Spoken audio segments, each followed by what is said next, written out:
recent report that Nigerians spending on daily needs such as food, clothing, housing, energy, and others in the first half of 2021 rose to 54.84 trillion naira is scary. According to the National Bureau of Statistics (NBS) reports on recent expenditure and income gross domestic product (GDP), the figure is higher than 48.22 trillion naira recorded in the first half of 2020. The report also showed that household consumption accounted for the largest share of real GDP at market prices, which stood at 53.68% and 51.82% in the first quarter and second quarter of 2020, respectively. Similarly, 76.83% and 72.88% were recorded in the corresponding quarters of 2021. In related developments, the Global Alliance for Improved Nutrition (GAIN) and the Institute of Public Analysts of Nigeria (IPAN) have created a GAIN IPAN certificate course in laboratory analysis of food micronutrients. The course is aimed at tackling malnutrition and the associated stunted growth. GAIN is a Swiss-based foundation launched at the UN in 2000 to tackle human suffering caused by malnutrition.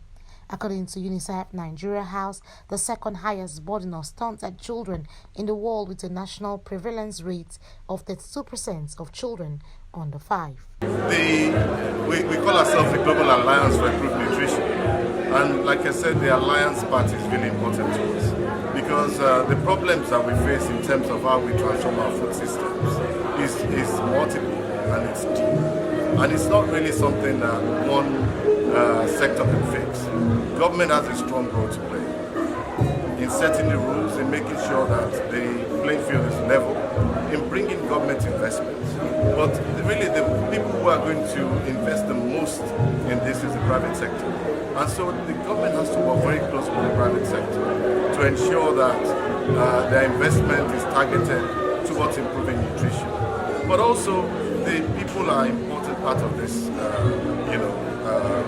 alliance, because we want people to demand more nutritious food, more safe food, which sends a message to the private sector about what and where they should invest. This initiative tries to do is to try and make us produce more nutritious food, and that is what he meant by that. So biofortification means we're going to ensure that the food that we're serving contains the micronutrients that make people of course nourished and not malnourished. We initiated this project in January 2021, that's this year, and we are done with the inception phase where we had a lot of research, scoping research, and the result from this research informed our design of the project, and we've been able to meet with stakeholders, and these key stakeholders were the ones who saw in the meeting today, and they are fully briefed about the project and they're ready to help us with implementation. So like I said, we'll be looking at 3 components in this project: the biofortification component, the workforce nutrition, and the business support. So we'll be supporting a lot of businesses from the farm gate down to the table of the consumer.